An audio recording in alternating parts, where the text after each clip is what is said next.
Selamat siang Pak Hans, apa kabarnya Pak? Selamat siang Pak Rinto, puji Tuhan sehat. Ya, lagi sibuk apa ini Pak? Sekarang lagi menyelesaikan berbagai tugas akhir kursus coaching yang ada, kemudian mempersiapkan beberapa agenda-agenda training sekolah dan juga mulai pembahasan soal persiapan mau kurikulum 2022 nanti. Oke Pak. Iya Pak, sebentar lagi kita akan melakukan coaching Pak ya. Sesi coaching ini proses untuk bisa mencapai tujuan Pak ya, dengan langkah-langkah apa yang bisa dikerjakan dan sumber daya apa yang bisa ditemukan Pak ya. Apakah siap Pak? Siap Pak, siap. Ya, selama sesi coaching ini juga saya akan tetap hadir, bisa terus memperhatikan, untuk bisa bertanya, ada komitmen untuk bisa mendukung. Apakah berkenan Pak gitu? Saya siap Pak. Ya, di sesi coaching ini saya akan menanyakan tentang tujuan Pak ya, yang ingin dicapai dan mempercepat mencapai tujuannya itu. Apakah berkenan Pak? Berkenan Pak. Ya Pak. Baik Pak.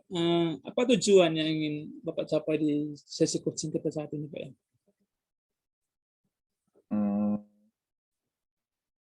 Saya ingin sungguh-sungguh bisa menuntaskan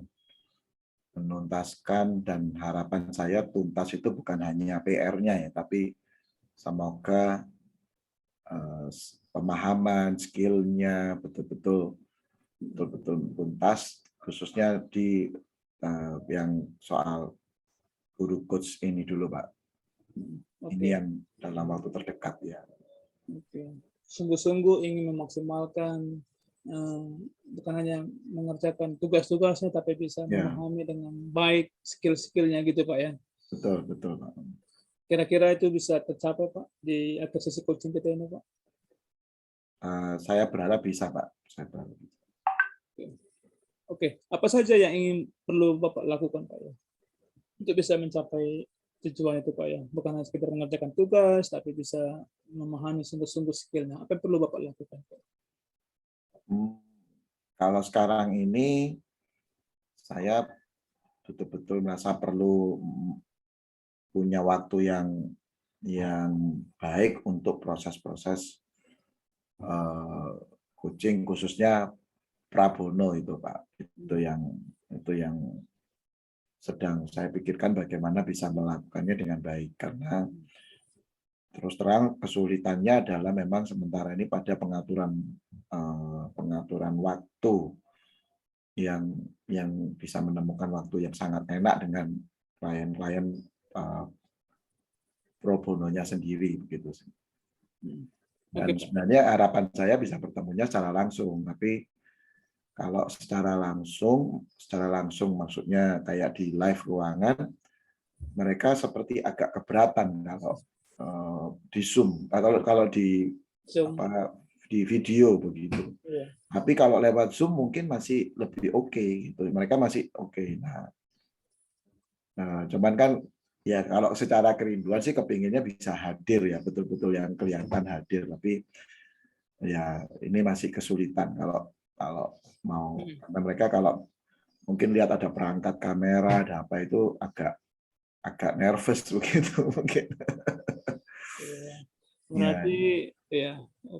Berarti saya ulangi Pak, tujuannya berarti dia bisa memperhatikan pro bono coaching juga Pak ya, artinya dengan klien-klien.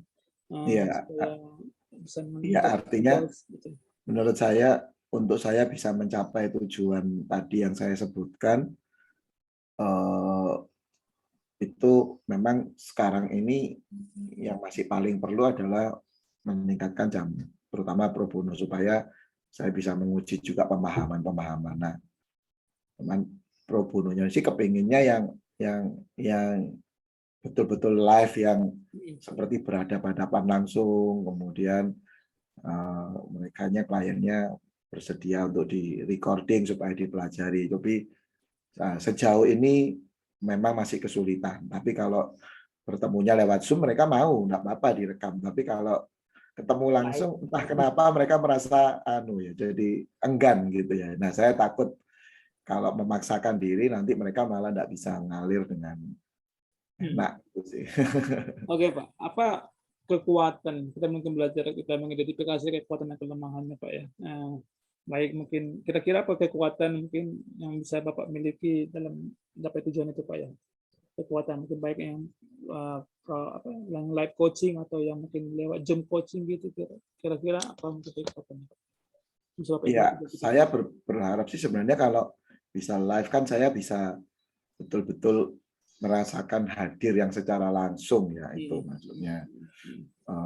Saya sudah menyediakan ruang sebenarnya, saya sudah pinjam perangkat-perangkat untuk bisa melakukannya sebenarnya, tapi lengkap komplit, Pak.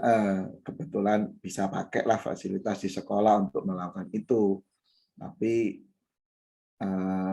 ya ternyata kliennya yang mungkin belum, ketika saya komunikasikan merekanya yang agak keberatan. Tapi kalau di sesi kalau pakai Zoom ya memang kekuatannya ya mungkin lebih enak ya, maksudnya lebih bisa, dan proses recordingnya juga lebih bisa langsung dilakukan. Cuman saya merasa kok ada yang kurang gitu ya kalau tidak live gitu maksudnya gitu kan. Iya, tadi kelemahannya juga bisa juga Pak ya, kalau yang Zoom sama yang live punya masing-masing kelemahan juga Pak ya. Ada kelemahannya. Cuman kekuatannya kalau Zoom mereka lebih mau gitu, lebih mau, dan mungkin dari sisi recording kan mereka tidak merasa kayak seperti gimana gitu ya. Iya Pak. Apa tantangan lain Pak ya mungkin Bapak hadapi lagi Pak ya, selain mungkin proses itu? Ya, tantangan lainnya memang soal waktu ya, soal waktu dalam arti situasi-situasi Omikron ini beberapa kali memang menunda jadwal-jadwal pertemuan yang sudah saya sepakati. Ya, entah sayanya yang terganggu kesehatan, tiba-tiba yang partnernya yang tiba-tiba terganggu, atau bukan mereka yang terganggu, ada orang lain terganggu tapi mereka ikut kena dampak, mereka tidak boleh hadir misalnya, tidak boleh ke sekolah, tidak boleh apa. Nah, itu kan jadi beberapa itu membuyarkan skenario memang kemudian. Jadi atau karena persiapan ini kurikulum ini tiba-tiba dari Diknas ada undangan-undangan mendadak ya. Nah, itu ya karena itu panggilan dari Diknas ya, mereka kadang-kadang lebih memprioritaskan itu gitu Pak. Jadi ya memang itu sementara ini kendala-kendala yang saya sempat hadapi dalam 2 minggu terakhir ini khususnya. Oke Pak, mungkin ada tantangannya, kira-kira ada peluang yang mungkin Bapak lihat Pak untuk bisa mencapai tujuannya Pak? Ya sebenarnya kalau peluangnya sih artinya itu kalau misalnya berlangsungnya lewat kayak media online gini, Zoom, ya saya jadi belajar kan, artinya melakukan proses coaching pro bono yang sesungguhnya secara virtual itu seperti apa ya, itu juga menarik sih sebenarnya, sebuah pengalaman baru ya. Tapi juga kalau bisa on-site atau langsung itu juga menarik, karena apalagi kalau mereka juga masih bersedia direkam dan segala macam, itu juga buat saya proses-proses pembelajaran baru ya, maksudnya sebuah proses-proses yang menarik sih. Oke Pak. Iya. Apa dampak yang mungkin dihasilkan Pak ya? Apa yang akan terjadi jika bisa Bapak jalankan kedua-duanya itu mungkin Pak ya? Artinya mungkin secara Zoom atau mungkin secara onsite, kira-kira apa dampak yang mungkin bakal terjadi Pak ya? Yang pro bono coaching tadi Pak ya?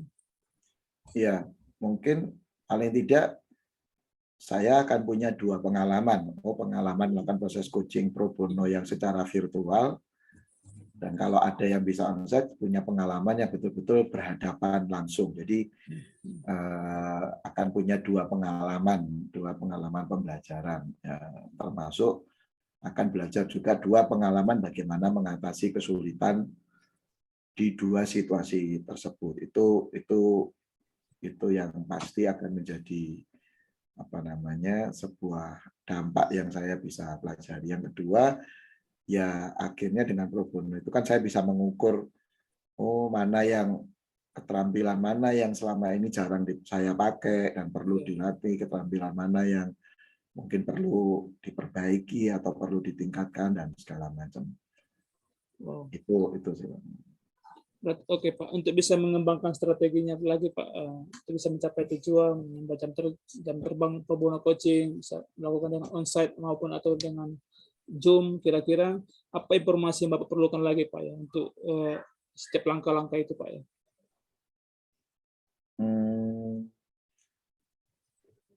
Informasi yang paling penting mungkin ya soal, ya artinya saya membutuhkan informasi dari khususnya para calon kliennya sendiri adalah kemungkinan agenda mereka sendiri juga ke depan. Jadi saya akhirnya juga sadar bahwa iya ternyata saya harus punya plan B. Bagaimana membuat plan B kalau misalnya sebuah hari tidak bisa. Jadi saya rasa mungkin ke depan ini kalau mau buat janjian, saya harus menyiapkan 2 alternatif hari. Misalnya apakah bisa hari Selasa dan Jumat gitu misalnya. Tapi kalau seandainya Selasa tidak bisa ada sesuatu, bisakah ada hari lain yang sudah pasti bisa. Jadi sudah langsung menawarkan 2 hari yang sudah langsung ada alternatifnya sehingga tidak seperti kayak panik begitu tiba-tiba mereka agendanya berubah karena merekanya sendiri juga ada tiba-tiba ada keperluan yang tentunya saya tidak bisa paksakan begitu kan. Iya, berarti strategi Bapak merencanakan dulu ya. Bagian strategi Bapak merencanakan. Merencanakan bertanya alternatif hari, jadi alternatif hari Pak. cadangan ya. Oke. Berarti setelah Bapak punya rancangan alternatif hari, Bapak menjalankannya bagaimana Pak, strategi menjalankannya Pak? Ya, saya tentunya bertanya dulu pada mereka dan bertanyanya sudah langsung bertanya 2 alternatif. Alternatif A dan juga alternatif B gitu. Kemudian tentunya ya prioritas menjalankan alternatif A dulu kalau memang bisa begitu kan. Bisa langsung, tapi kalau tidak setidaknya si klien sudah siap dengan alternatif B. Jadi misalnya yang alternatif A saya dapat kabar kalau ternyata tidak bisa mendadak, saya sudah bisa langsung masuk ke menawarkan ya alternatif B-nya, jadi bisa dilaksanakan. Semoga itu meminimalisir penundaan atau pembatalan gitu ya, hanya karena saya tidak punya alternatif gitu. Oke, berarti mungkin saya perjelas lagi Pak ya. Berarti alternatif A ini mungkin on-site gitu Pak ya. Alternatif B mungkin secara Zoom. Benar begitu Pak? Ya, prioritas utamanya tetap yang onsite, Pak. Saya tawarkan alternatif utamanya. Tapi kalau mereka masih tetap keberatan, ya saya juga Zoom. Zoom itu sendiri pun dua-duanya, baik onsite ataupun Zoom, saya harus tawarkan 2 alternatif hari, Pak. Karena ya itu tadi, bisa baik yang onsite maupun yang Zoom. Mereka bisa saja tiba-tiba ada kondisi-kondisi yang tidak memungkinkan. Oke Pak, bagaimana Bapak bisa mengevaluasi strategi itu Pak ya? Strategi mengevaluasi itu Pak. Ya saya mungkin mengevaluasinya dengan membandingkan seandainya saya tidak punya alternatif gitu maksudnya. Karena terus terang dalam 2 minggu ini saya banyak agenda-agenda yang akhirnya tercancel. Sayanya yang di-cancel begitu juga. Karena ya itu tadi, karena memang saya menyadari hari-hari ini ada banyak situasi-situasi yang betul-betul tiba-tiba merubah kondisi-kondisi yang ada. Nah, saya sendiri tidak menyiapkan alternatif gitu. Jadi semoga kalau disiap alternatif dan mereka bisa lebih fix, nah buat saya itu keberhasilan jauh lebih baik. Oke Pak, apa kesimpulan ini yang bisa Bapak ambil Pak dari sisi coaching kita saat ini Pak? Iya, sambil tadi proses coachingnya berlangsung, saya jadi muncul pemahaman ketika Pak Riko tanya strategi, saya baru sadar iya ya selama ini strategi yang ada itu saya strateginya terlalu optimis mungkin, bahwa kalau orang bilang kita janjian Selasa misalnya, terus si kliennya bilang oke, bisa. Nah, saya tidak menyiapkan alternatif memang, sehingga ketika kemudian tiba-tiba beliaunya terjadi sesuatu, saya tidak punya alternatif sesuatu gitu, tidak siap gitu, artinya dengan apa yang ada. Jadi lebih baik memang sejak dari awal mungkin kepada klien-klien pro bononya memang langsung menawarkan kemungkinan 2 alternatif, 2 situasi gitu seandainya. Nah, itu ya lewat coaching ini saya tiba-tiba jadi terbersit begitu. Terima kasih Pak. Oke Pak. Apa exemplarnya Pak? Mungkin bisa Bapak lakukan dalam waktu dekat ini Pak. Sore nanti saya mungkin akan menawarkan yang terdekat besok untuk proses pro bono, dan saya langsung akan menawarkan 2 kemungkinan hari, antara hari Rabu atau hari Kamis misalnya gitu. Jadi saya langsung akan tawarkan, tapi saya akan tetap prioritas hari Rabu dulu. Jadi saya tidak menawarkannya hari Rabu atau hari Kamis, enggak. Tapi Rabu, kalau seandainya Rabu ada situasi, kita bisa pastikan pindah di hari Kamis. Jadi saya sudah langsung siapkan pilihan alternatifnya seandainya Rabu. Tapi saya harapkan Rabu sudah betul menjadi agenda utamanya lebih dulu, tetap menjadi tujuan utamanya. Oke Pak. Wah, terima kasih Pak, luar biasa. Punya mempersiapkan alternatif waktu lainnya Pak ya. Oke Pak, ada pertanyaan yang Bapak tunggu-tunggu yang mungkin belum saya tanyakan Pak? Iya, tadi memang Pak Rinto tidak menanyakan tentang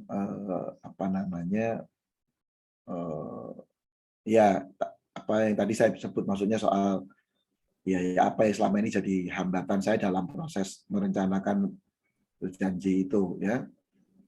Tapi tapi lewat proses yang mengalir ini justru ternyata muncul yang tadi itu. Saya merencanakan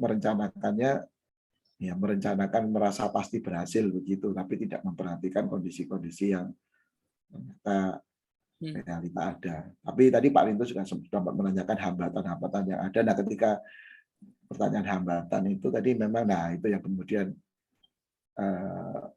kemudian men-trigger saya untuk itu tidak saya pikirkan itu ya. Oke Pak, ya terima kasih Pak ya buat sesi coaching kita pada saat ini. Semoga bermanfaat. Terima kasih. Semoga bisa membantu Bapak Hans bisa mencapai tujuan. Sampai bertemu di sesi coaching berikutnya Pak. Thank you. Thank you Pak. Thank you. God bless ya Pak.